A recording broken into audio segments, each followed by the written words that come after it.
de este simposio, la última conferencia va a estar a cargo del doctor Donatelli.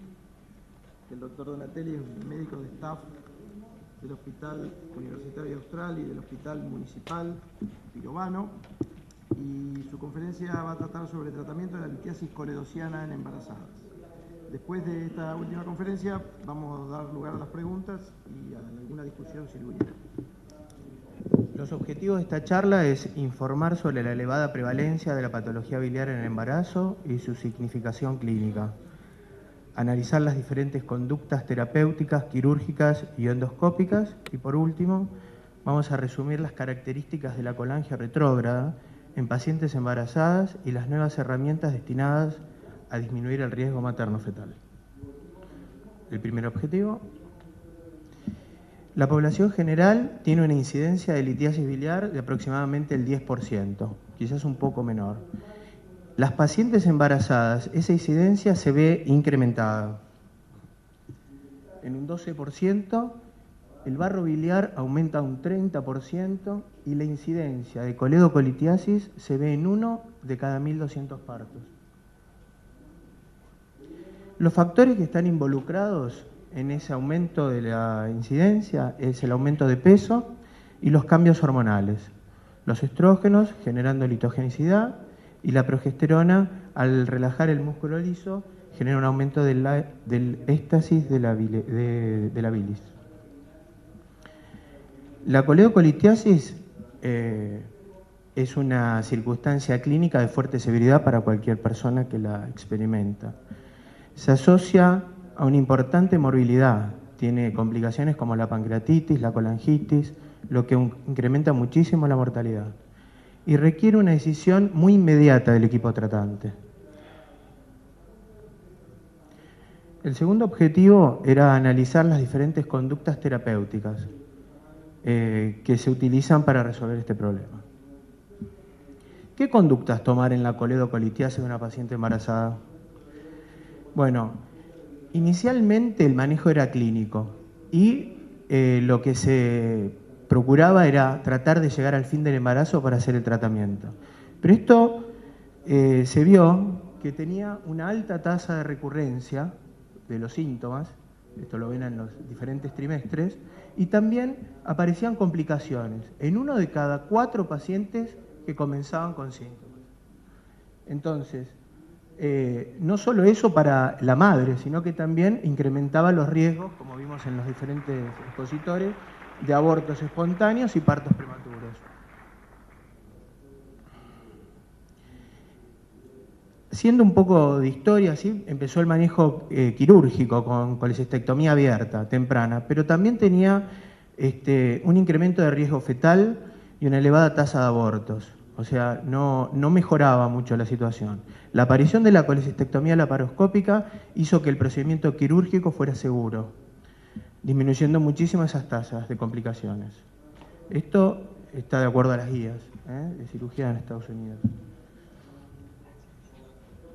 La colangia retrógrada aparece también como un método para resolverlo. El primer caso está publicado en 1990, o sea, el primer case report, que fue exitoso. Ahora, desde 1990 hasta el 2013, si bien uno escucha y ve que hay muchos grupos que lo hacen, pero publicados en la bibliografía mundial hay solo 300 casos. Al día de hoy, según las revisiones de Todd Baron, está considerado como un método útil y seguro, siempre y cuando se tomen los recaudos necesarios. Bueno, y la última objetivo era resumir qué características tiene la colangia retrógrada y las nuevas herramientas asociadas a la colangia retrógrada para disminuir el riesgo materno-fetal. ¿Qué consideraciones se deben tener en cuenta? La primera, complicaciones del procedimiento. Las complicaciones del procedimiento en sí no son diferentes a las complicaciones de cualquier persona que se le practique una colangia retrógrada. La pancreatitis es la complicación más frecuente, como también la perforación, la hemorragia o los eventos cardiopulmonares. O sea, esto no difiere de cualquier persona que se le practique una colangia retrógrada. Hay que tener cuidados obstétricos. También se nombró en alguna de las charlas los cuidados obstétricos que tienen que ser la interconsulta siempre con el obstetra, tiene que haber un monitoreo fetal antes, durante, después del procedimiento, y también se nombró en algunas de las conferencias el tema de destacar que muchas veces los pacientes reciben medicación sin saber que está embarazada. Bueno, acá, antes de hacer una colangio retrógrada, en alguna paciente joven y fértil, siempre es recomendado hacer los test de embarazo. Bueno, este punto está hablando del timing, posición del paciente que también fue nombrado, la utilización de electrobisturí o drogas. Apunta al procedimiento en sí, al momento en que uno practica la colangio retrógrada.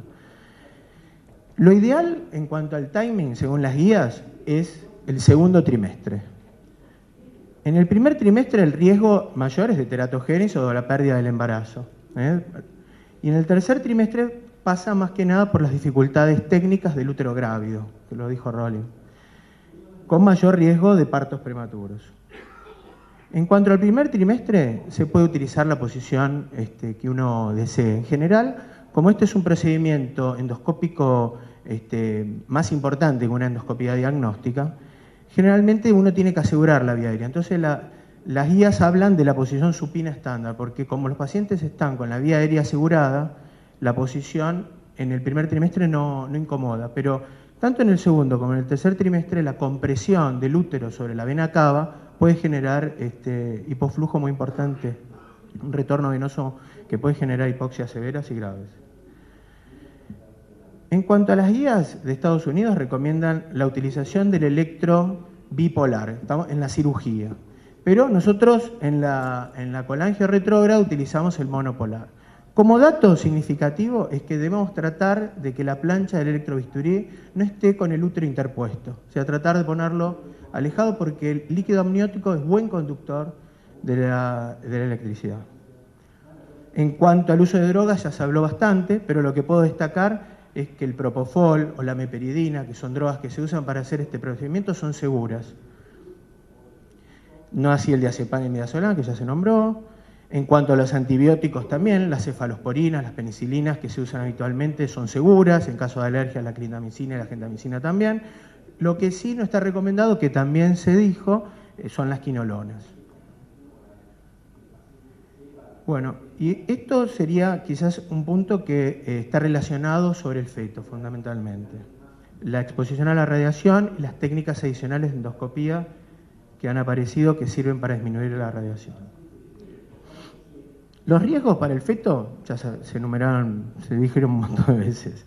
Anomalías de crecimiento, alteraciones de la organogénesis, oncogénesis. Bueno, la radiación genera estos cambios sobre el feto. El periodo de mayor riesgo también se habló en cuanto a drogas y en cuanto a la radiación es lo mismo, de la segunda semana a la semana 17. ¿Qué características? Hay 3 tipos de radiación. Es la exposición primaria, que es la que dirigida al órgano. La que afecta al feto en general es la exposición secundaria, que es por dispersión, es la que se traslada a través del cuerpo hacia el útero. Y después existe la exposición por fuga. También se hablaron de estudios diagnósticos, o sea, como métodos seguros o no seguros. Acá vemos, de acuerdo a las guías del gastrointestinal endoscopy y del trabajo, que se usan más o menos, esto es lo recomendado para usarse, o lo que habitualmente se usa que es recomendado. Y vemos que para una colangio retrógrada se usan hasta 12 RATs, que es lo recomendado y que generalmente no genera teratogénesis. Pero para llegar a ese valor hay que tener determinados cuidados. ¿Cómo reducir la exposición radiante? ¿Qué tips tenemos desde el punto de vista radiológico? ¿Y qué nuevas herramientas endoscópicas nos ayudan a disminuir la influencia de los rayos en el útero? Bueno, esto los vamos a enumerar: emitir disparos cortos de radioscopía, evitar la documentación por placas, utilizar imágenes grabadas, evitar el uso de la magnificación, elegir pulsos de radioscopía cortos, colimar los haces de rayos, colocar a los pacientes lejos de la fuente de radiación, aunque sabemos que es por dispersión, y utilizar blindajes. Pero estas son las recomendaciones desde el punto de vista radiológico. Ahora, ¿qué recomendaciones tenemos desde el punto de vista endoscópico? La aparición de los esfinterótomos de triple lumen, donde uno puede hacer el intercambio del material descartable sin hacer radioscopía, sino guiados por las guías esta cebra, que permite estar seguro de que no se pierde la canulación. Después, en 1994, apareció la técnica en Japón, por el doctor Uomo, de implementar una técnica de aspiración de bilis. Que claro, fue interesante, pero lo que no se aseguraba era si la canulación era de la vía biliar principal o del cístico, o si quedaba algún cálculo residual. Entonces, ante esa situación empezaron a aparecer cómo apoyar a esta técnica sin la radioscopia. En principio la ecografía fue lo primero que se utilizó, pero lo que hoy se conoce es que la ecoendoscopía, como la colangioscopía, son métodos muy seguros que no aumentan el riesgo sobre el embarazo. Como complemento de esta técnica, ¿no? O sea, se hace la colangio retrógrada, se saca el cálculo y después con una ecoendoscopía se confirma si la vía biliar ha quedado deshabitada o no. También hay que nombrar que siempre que uno hace un procedimiento tiene que ser rápido, seguro. Si uno ve que está excediéndose en los límites de la radioscopía, si ve que tiene dificultades, lo que está recomendado es la utilización de stents para dejar drenada la vía biliar y diferir el procedimiento terapéutico final para después del embarazo. También hay trabajos, o sea, pocos casos, pero fueron todos seguros. Bueno, de acuerdo a la casuística, de esos 300 casos que nombré, se tomaron conclusiones. Todd Baron hizo un análisis de estos 300 casos y tomó a los 200 pacientes, que este número sale de todos los case reports y los casos de las series que tienen más de 10 procedimientos hechos. Por eso de los 300 quedan afuera algunos, y estas son conclusiones de los grupos de trabajo que tenían más de 10 pacientes. En cuanto al timing que recomiendan, vemos que en esta serie no se pudo respetar tanto, porque en el primer trimestre se tuvieron que hacer 29 porque eran situaciones de urgencia, en el segundo también un 35% y en el tercer trimestre un 36%. En cuanto a las complicaciones, no difieren de las complicaciones del procedimiento en sí. O sea, no hay cambios con respecto a lo que vimos anteriormente en cuanto a la complicación del procedimiento. O sea, está dentro de los valores. O sea que no hay un aumento considerado. Y en cuanto a las complicaciones, tanto de partos prematuros como abortos espontáneos, preeclampsia y demás, tampoco difiere de los embarazos de las estadísticas estándar de un embarazo. O sea que, en principio, la conclusión inmediata que se saca es que el método es seguro y no hay complicaciones agregadas. Como conclusiones, la coledocoditiasis tiene una mayor prevalencia en las mujeres embarazadas y conlleva a una fuerte morbimortalidad. Esta situación exige una activa conducta quirúrgica o endoscópica. Las modernas técnicas quirúrgicas, como la laparoscopía, la endoscopía con la colangio retrógrada y sus nuevas tecnologías, han mejorado notablemente los resultados. Y esta situación requiere la participación de un equipo multidisciplinario, integrado por obstetras, gastroenterólogos, endoscopistas, cirujanos, anestesistas y radiólogos. Y estos son el resto de mi equipo. ¿No?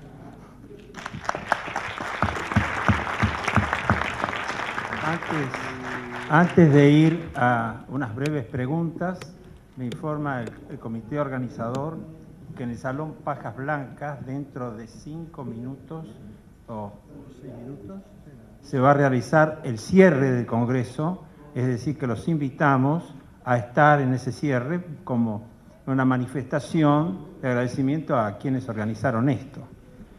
Doctor, ¿alguna pregunta que quiera realizar? Doutor, desculpem eu estar falando em português, me perdoe, mas é melhor para mim do que falar o espanhol errado. Então, espero que vocês me entendam. O doutor Miguel, nós no nosso dia a dia, como gastroenterologista, então vemos todas as manifestações das grávidas, do aparelho digestivo alto, aparelho digestivo baixo. E vemos muito pouco relacionado ao fígado no nosso meio. Normalmente nós temos o conhecimento de que a 5-nucleotidase, a gama-GT estão dentro dos limites ou reduzidas, e as transaminases e as bilirrubinas só se elevam quando há um fator, além da gravidez, trazendo transtornos à funcionalidade hepática. Na sua experiência, no seu dia a dia, isso é frequente?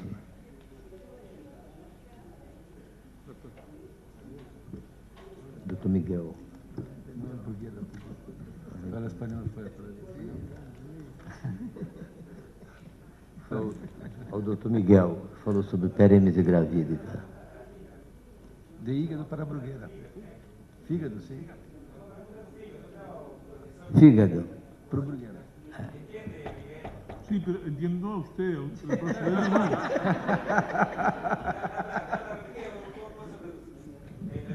Sí, sí, por favor.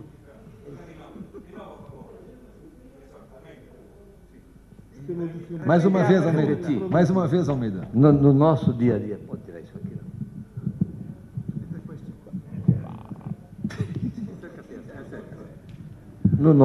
Na nossa rotina de trabalho, como gastroenterologista clínico, nós vemos essas manifestações da mulher grávida, náusea, vômito, no cotidiano.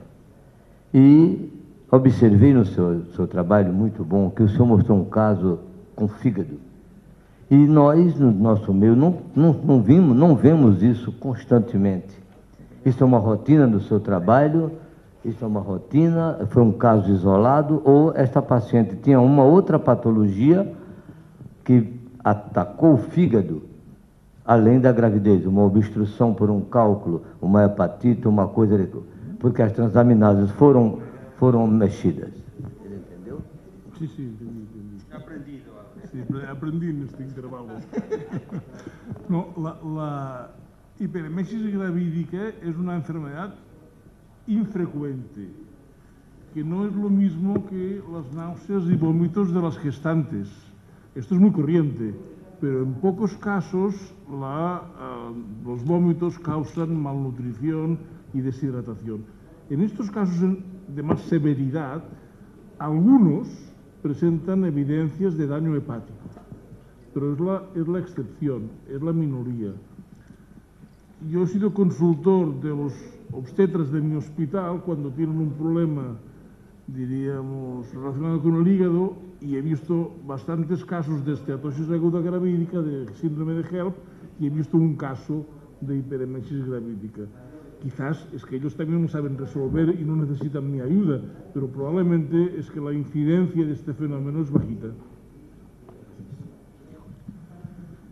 Una preocupación que tenemos los gastroenterólogos, y esto va en la cuestión colitis, enfermedad inflamatoria u otra patología, que el paciente o la paciente está embarazada y no sabe, y está tomando drogas, ¿no? O mismo pacientes que están constipadas o que tienen vómitos, etcétera, una gastropatía, y vienen tomando drogas, no saben, y viene la preocupación de este simposio, viene la preocupación si esa droga me puede afectar el feto.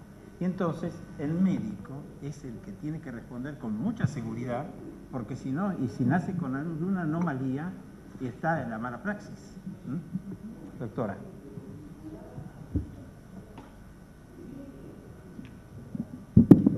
En realidad, lo que es fundamental es ver el momento del embarazo, es decir, si la enfermedad está activa o está en remisión. Uno cuando recibe una paciente en remisión es más fácil el manejo, pero también hay que tener cuidado con eso, porque si uno decide suspender la medicación, se activa la enfermedad y es mayor el riesgo de suspender su medicación que de dejarla con la medicación por el posible efecto que pueda tener en el feto. O sea, uno tiene que evaluar bien en ese momento cómo está la enfermedad inflamatoria, ¿sí? en el momento de la concepción, ¿sí? Y además, como ya se dijo aquí,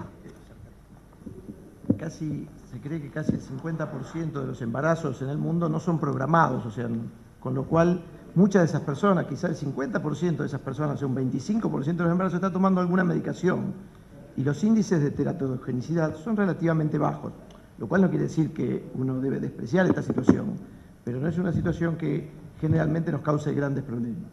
Y como se dijo aquí en reiteradas oportunidades, la mayoría de los medicamentos que nosotros usamos los gastroenterólogos son relativamente seguros. Obviamente que hay que prescribirlos cuando son necesarios, esto es una obviedad.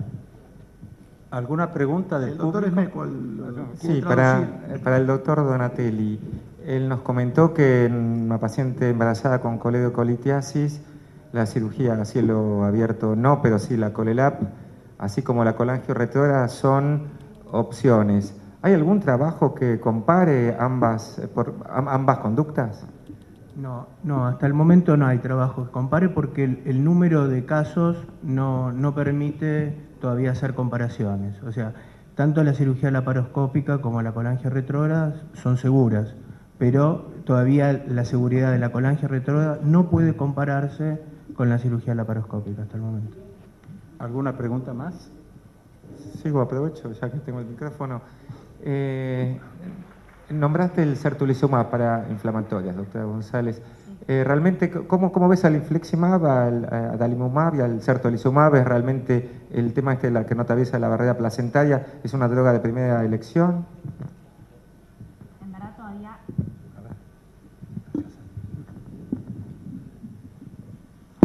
Todavía no hay muchos trabajos con certolizumab, ¿sí? Lo que se sabe es que es de las 3 drogas la que menos pasaje transplacentario tiene. Uno no puede decir con certeza que no atraviesa la placenta, pero de las 3 drogas es la más aceptable para el manejo, pero sí, más que para la inducción, para el mantenimiento, ¿sí? Bueno, en vista de no haber otra pregunta, les agradecemos a ustedes